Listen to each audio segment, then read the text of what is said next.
آج کل بہت سے لوگ اس مسئلہ کے بارے میں پوچھتے رہتے ہیں کہ کیا کسی عورت کے لیے نیل پالش لگانا یہ جائز ہے یا نہیں۔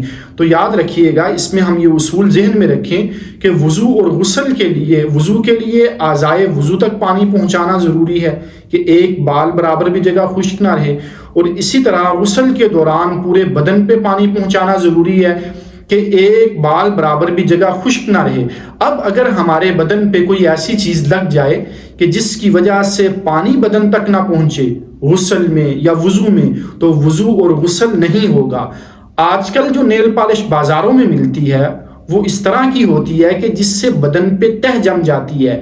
اب جب بدن پہ تہ جمی ہوئی ہوگی تو وضو کے وقت میں وضو نہیں کر سکیں گے، وضو ہوگا ہی نہیں کہ جب بدن تک پانی نہیں پہنچے گا۔ اگر غسل کی ضرورت ہے اور نیل پالش لگی ہوئی ہے، اب جب غسل کریں گے بدن تک پانی نہیں پہنچے گا، غسل نہیں ہوگا۔ جب وضو نہیں ہے، غسل نہیں ہے، ناپاکی کی حالت ہے، تو نماز بھی نہیں ہوگی۔ اس وجہ سے علماء کرام عورتوں کو منع کرتے ہیں کہ وہ نیل پالش کا استعمال نہ کریں۔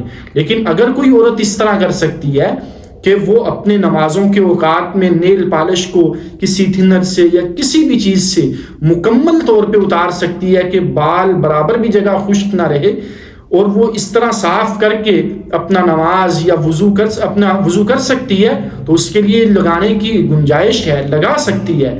مطلب کہ نیل پالش سے مسئلہ نہیں ہے، مسئلہ وضو اور غسل کا ہے کہ اس کے لگے ہوئے ہونے کی حالت میں وضو اور غسل نہیں ہوگا جب تک کہ اس کو اتار نہیں دیں گے۔ تو اس لیے اس سے بچنا ہی بہتر ہے۔ اللہ عمل سمجھ کی توفیق عطا فرمائے۔